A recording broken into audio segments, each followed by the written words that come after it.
You're listening to the See the Unseen podcast, where our number one focus is creating a little visibility for people who deserve a whole lot of spotlight. I'm your host, Melissa Georgeoff, and I'm here to share some amazing stories that can transform and inspire lives. So get ready to take those blinders off and see the unseen.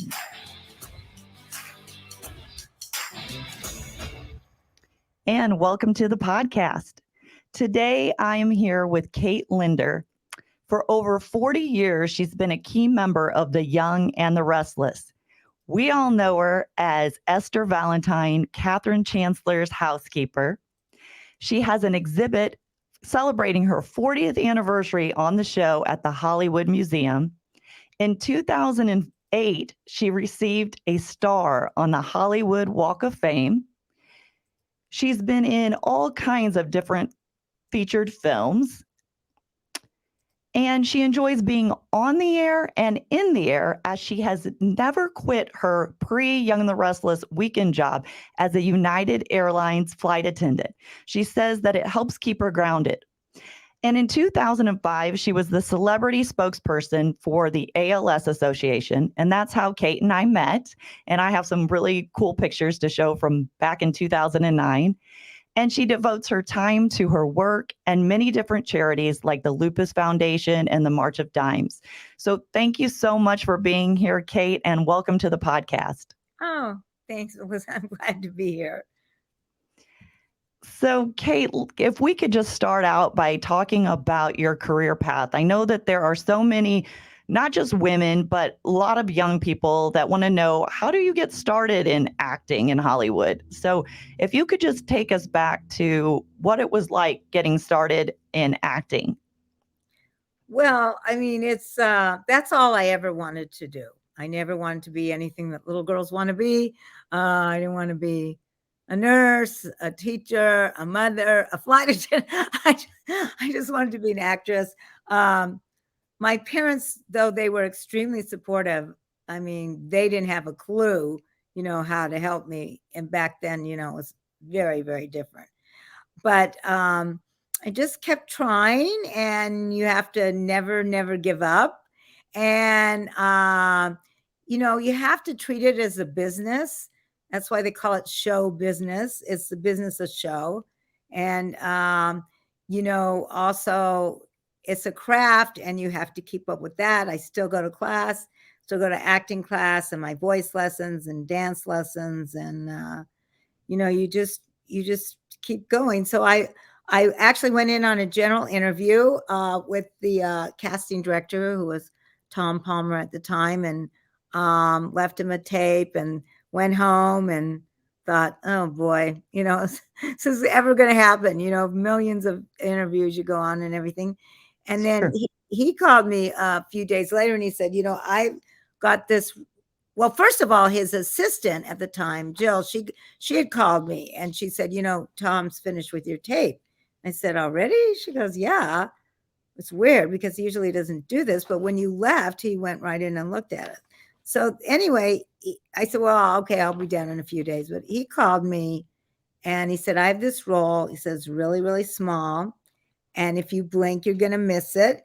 But he said, I'm looking for something else for you on the show. And that doesn't usually happen, because once you do any kind of role, that's it for you.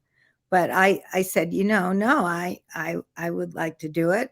And here we are, 41 years and counting later. So I always treated my whole career like this. Like, what if I had said no? Right.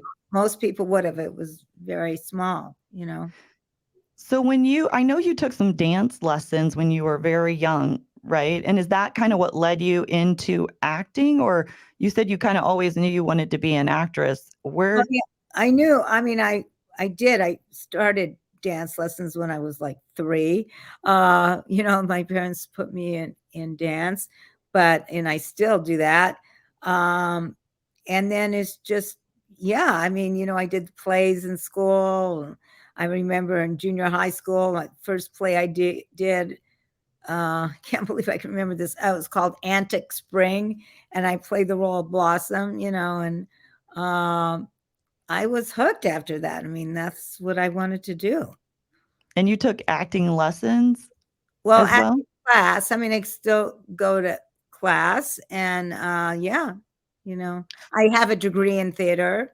I graduated from San Francisco State and I have a degree in that. That was a long time ago. But you have to keep up with it. It's it's kind of thing where you just keep going. I feel like you never stop growing and developing. I mean, that's crazy that you've been on the Young and the Restless for 40 years and you still go to acting classes.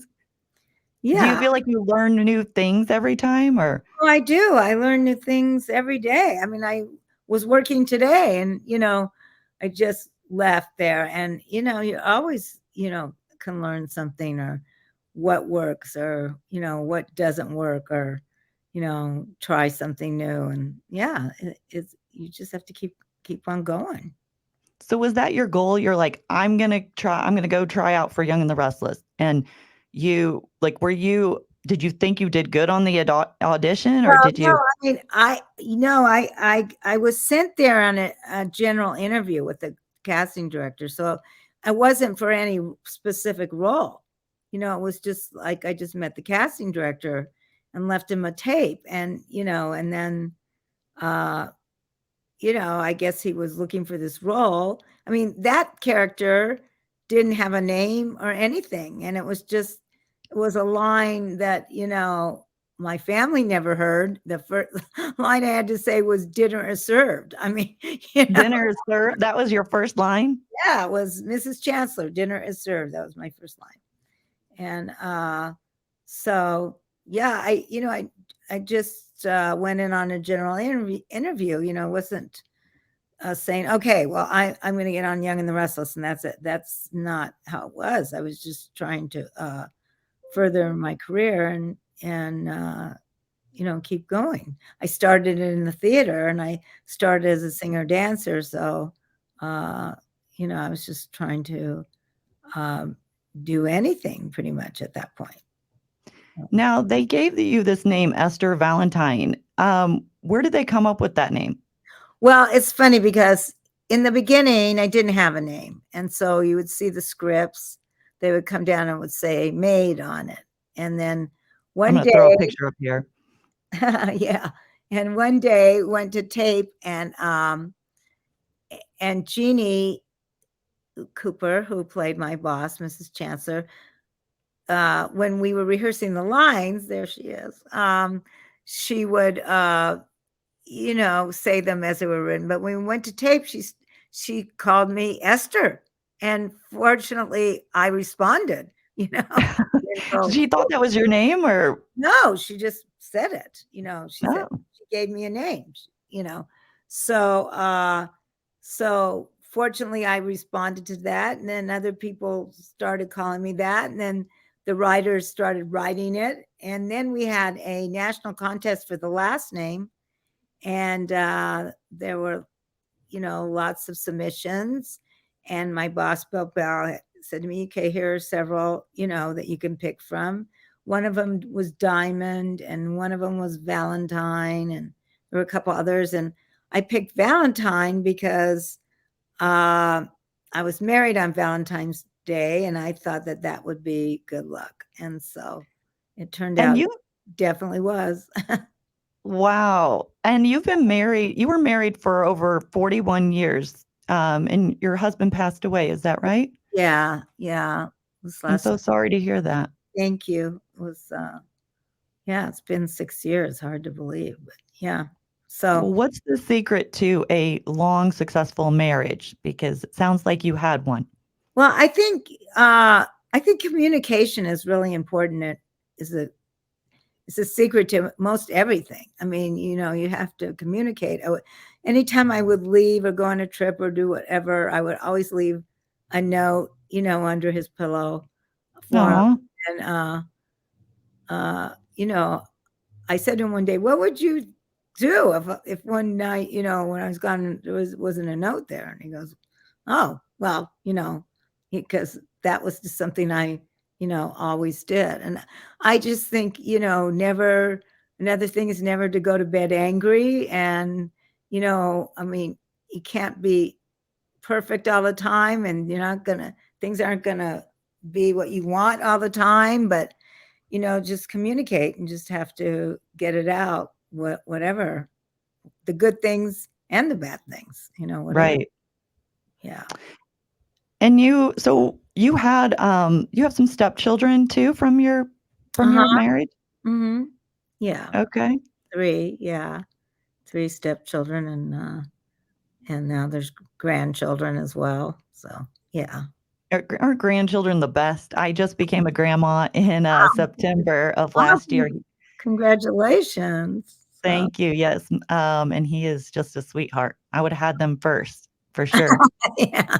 Yeah. Uh, Yeah, definitely. So I know that you spent a lot of time with Jeannie Cooper, Mrs. Chancellor, and I'm gonna throw a picture up here of you and her. What was your favorite memory about her, and your favorite scene? Well, I mean, there was just so many great things. In fact, on her dressing room door there, I just saw it today. There's a sign. It says Jeannie Cooper's room. The door was always open, and meaning, it was always open, and people went in there. You can talk to her. We, spent a lot of time in there. We'd run our lines and work on things, and she was just, there was no one like Jeannie. She's a very, very special and, talented person. And I still feel her presence. I can feel her presence there.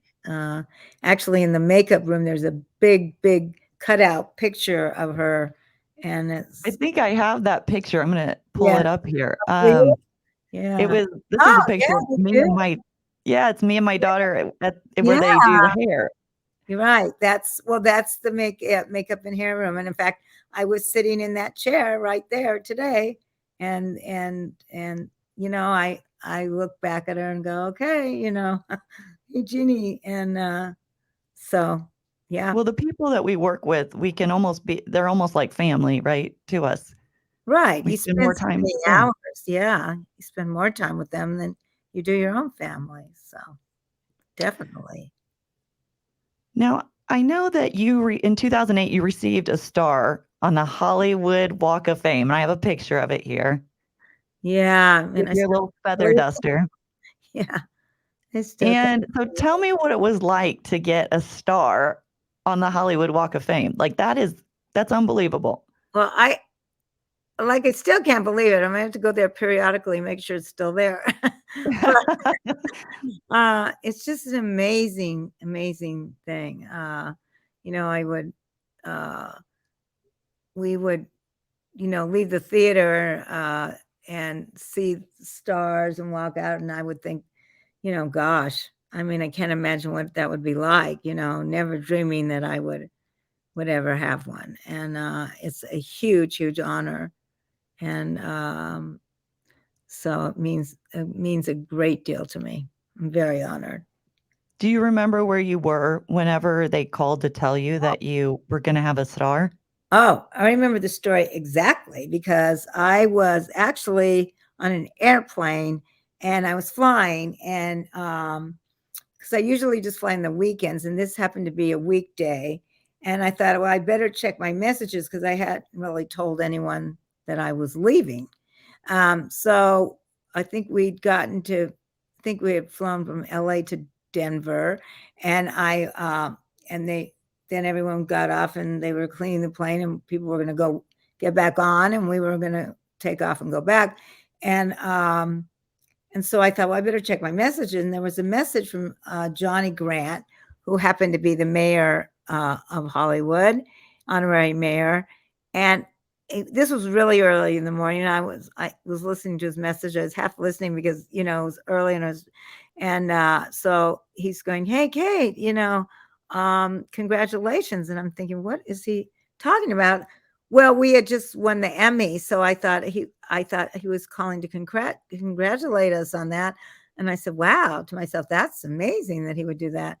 And then, so I'm kind of listening, and he goes, well, congratulations, Kate, because you, Kate Linder, are and I still get, goosebumps when I hear this. He goes, "You, Kate Linder, are receiving a star on the Hollywood Walk of Fame," and I was just blown away.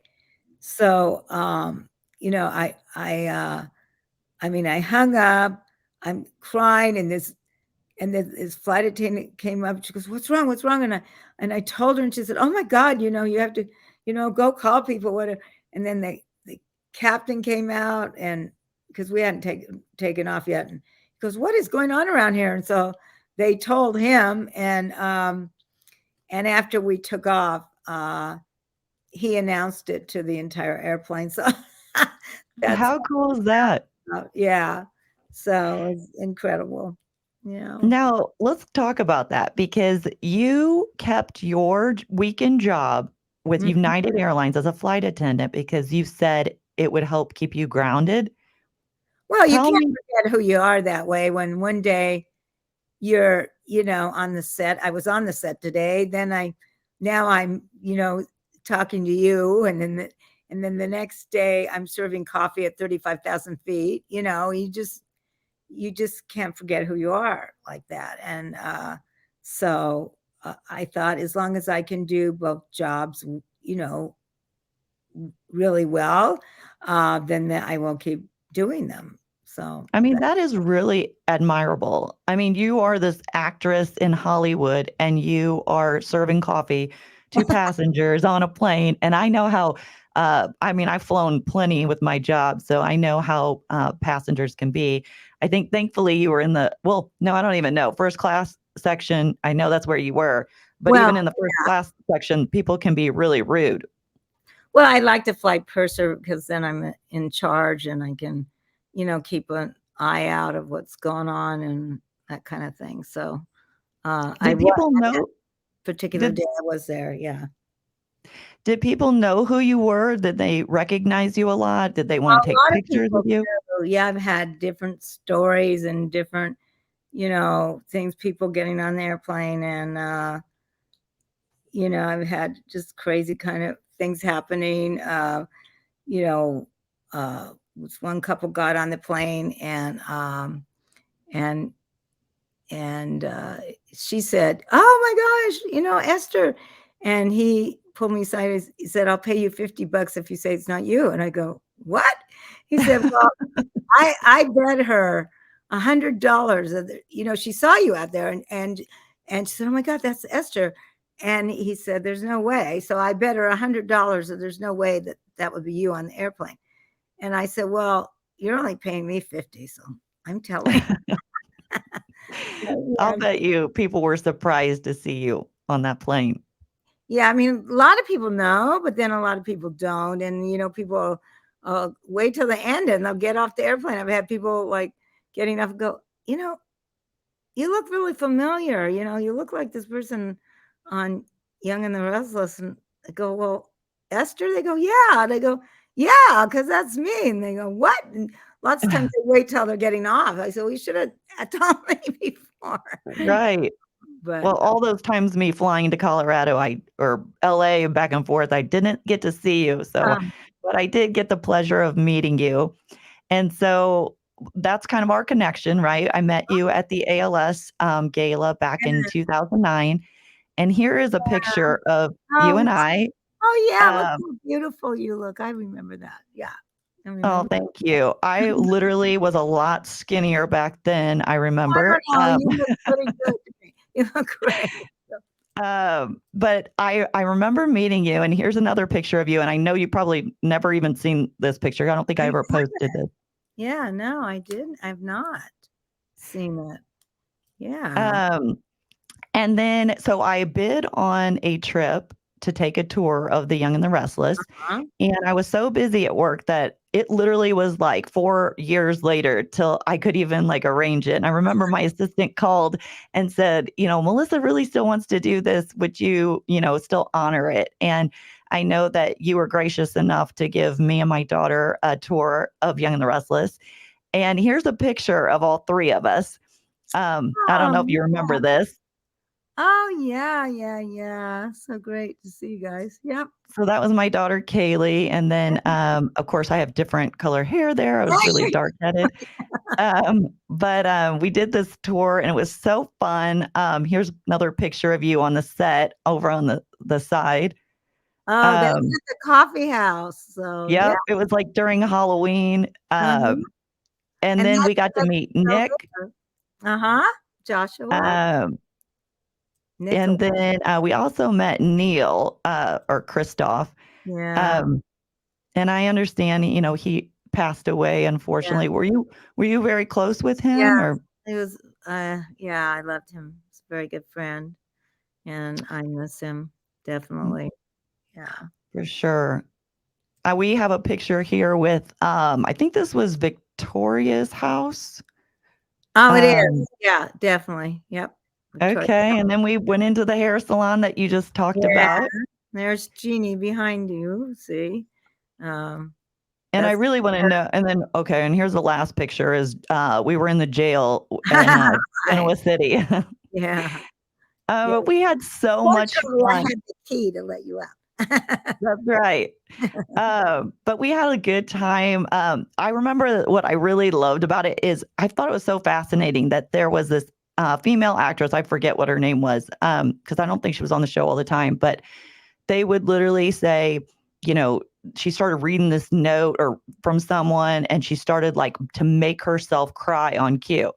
And she's like getting all in her feels and then she starts crying. And then I remember they were like, cut. And then she was just like, hey, do you guys want to go to lunch? Like nothing ever happened. And I'm thinking, how do you guys do that? Like, how do you get into character and get, have to cry on cue? Have you ever had to cry on cue? Oh, yes, a lot. And it's hard. I mean, some people have, can do it a lot easier than other people.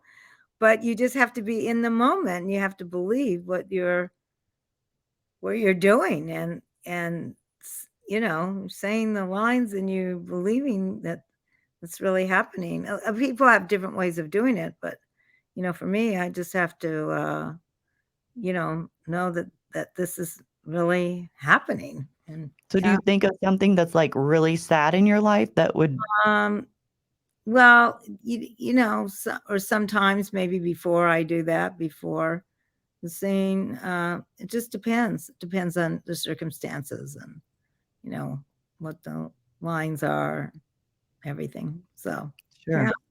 Yeah. Well, my mom and dad, so and I'm sorry, I know that your mom passed away in June, so I want to extend my heartfelt sympathy to you. Thank you. My mom, I lost my mom in 2010 and she was my biggest cheerleader and my best friend. And then my dad passed away about 3 years ago as well. And my dad was a huge Young and the Restless fan. So it's so funny because usually, you don't hear men really always, or at least they won't admit maybe if they're watching Young and the Restless. But my dad, yeah. But my dad would watch it every day, 4:00. You could not talk. Young and the Restless was coming on. And so I remember my mom wasn't watching it at the time. Like she wasn't into it. And then my dad would say, I'd come over and say, hey, what's going on, Dad? And he's like, you just won't believe this. Nikki and Victor are getting divorced. And I'm like, what? I'm like, I thought they were fine. And my mom is looking at us and she's like, who are you people talking about? And I said, Nikki, I'm Young and the Restless. And she's like, well, you didn't say Young and the Restless. Like, she goes, you guys act like you know these people, like they're part of your life. I'm like, well, that's how it was just so funny. He would come up with something, terrible happened. Nikki was kidnapped, and he thinks we're talking about real people. Yeah, well, my mom was a huge fan as well, and she watched it from day one.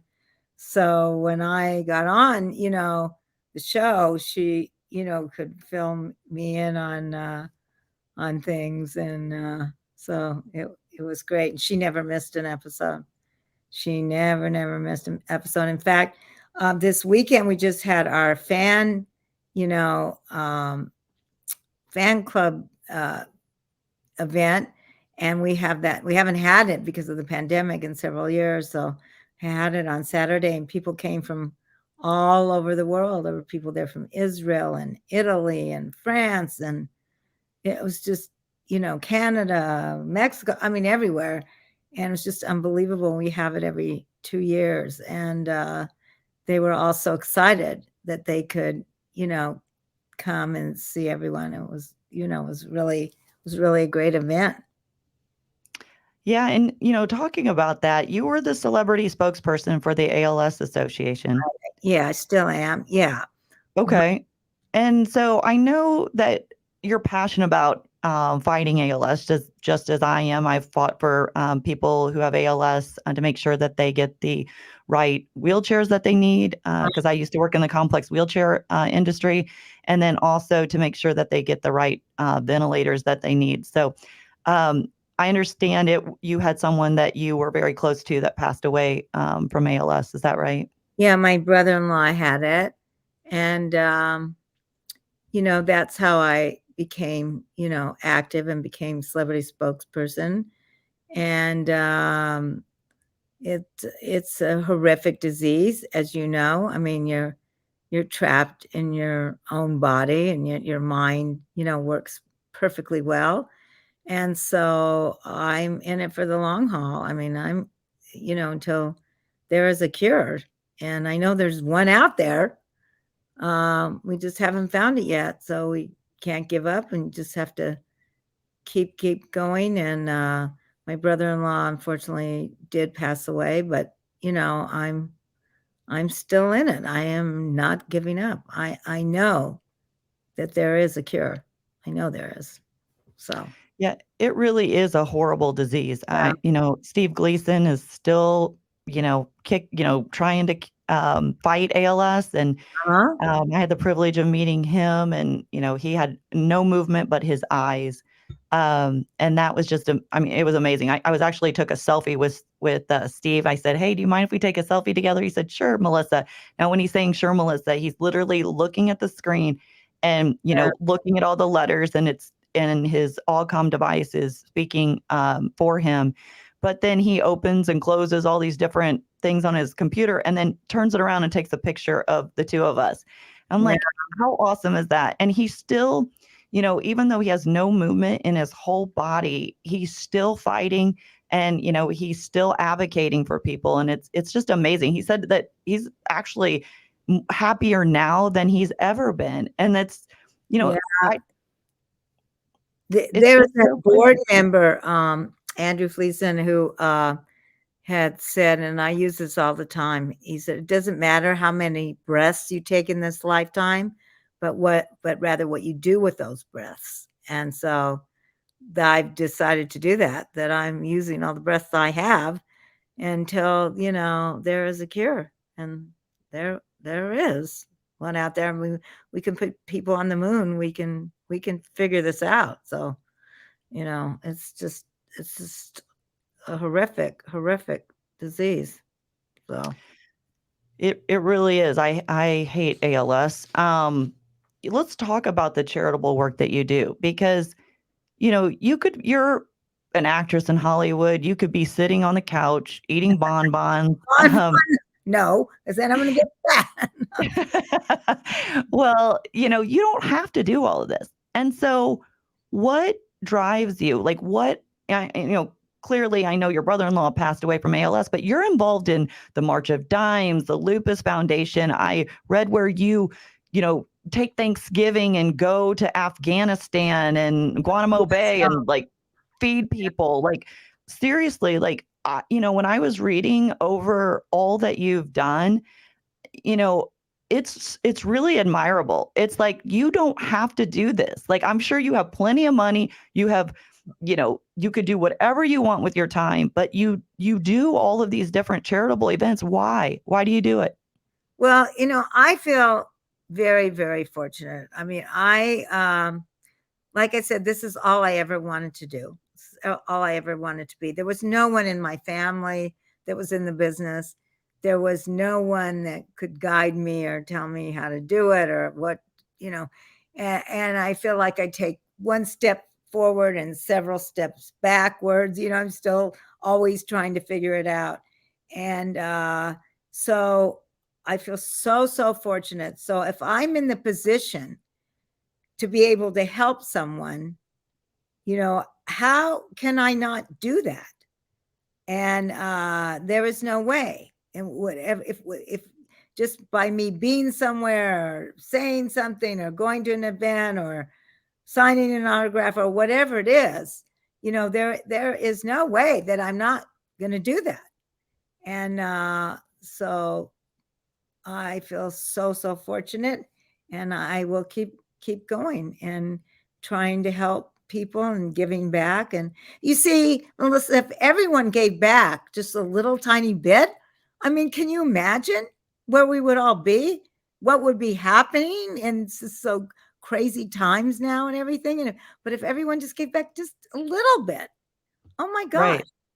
that we And wouldn't I, be able to stop it, So and I think that when you meet some of these people that are dealing with some of these, illnesses or disabilities, and, I spent 30 years of my career advocating for people with disabilities, it gives you perspective.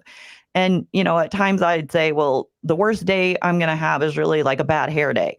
And so, for me, I'm like, I'm not going to stop fighting for these people. And that's why I wanted to start this podcast as well. I wanted to continue to advocate for people with disabilities. Even though I do it in my job, I uh-huh. wanted to find a creative way to do it.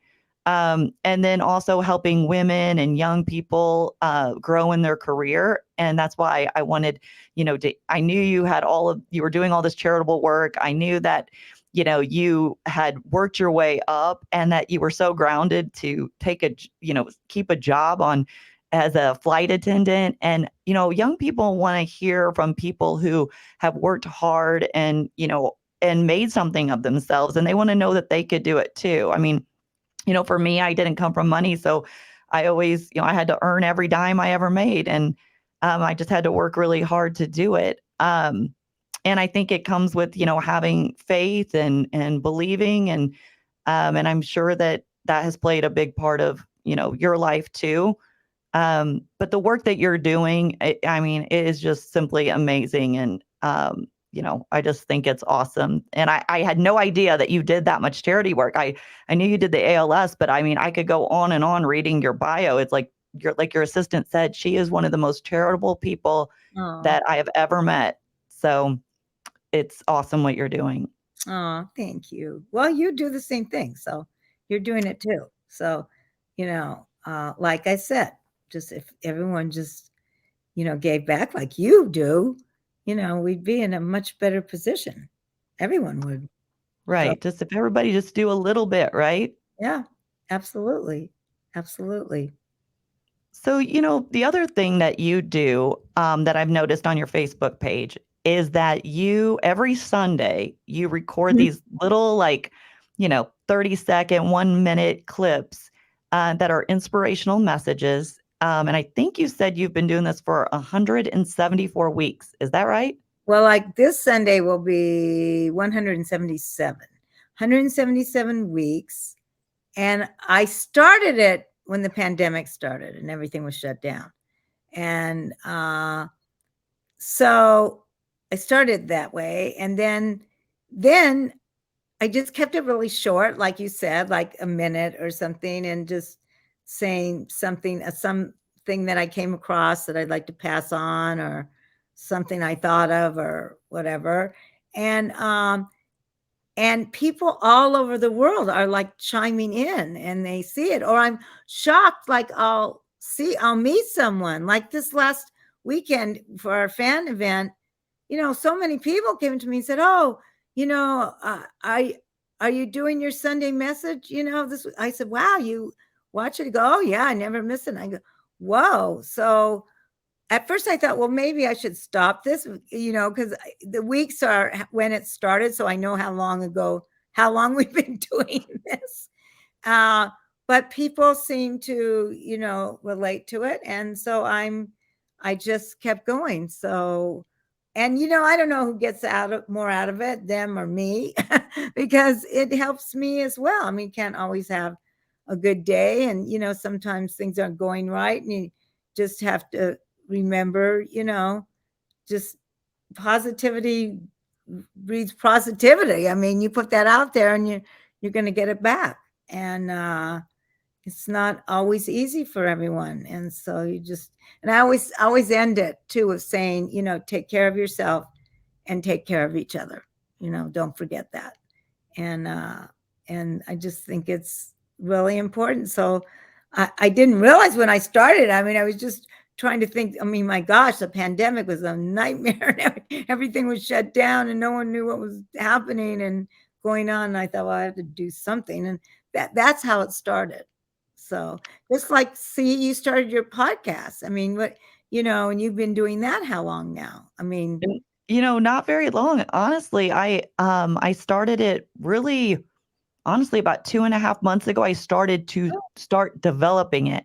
And uh-huh, then I've really done about 3 interviews so far, and I've yeah, got probably 10 already scheduled on the books.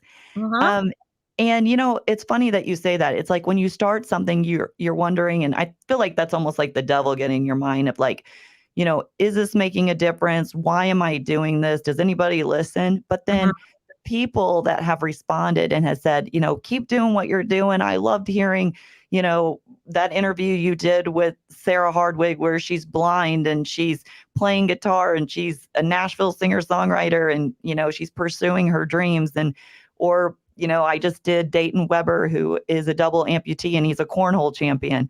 wow. Um, or singer-songwriters in Nashville who write for Carrie Underwood and Luke Bryan, and they don't get the recognition that they deserve. So, for me, it was like bringing attention to people who may not normally, like people don't know what they don't know, right? And so, I thought about you and I thought, you've just been so successful, you've worked so hard, and you just keep at it every day. Just like these little messages, like, you don't have to do this, and it takes so much consistency. And so doing something a little bit every day for me too, it's just been growing and developing and hoping that you're helping somebody out there along the way.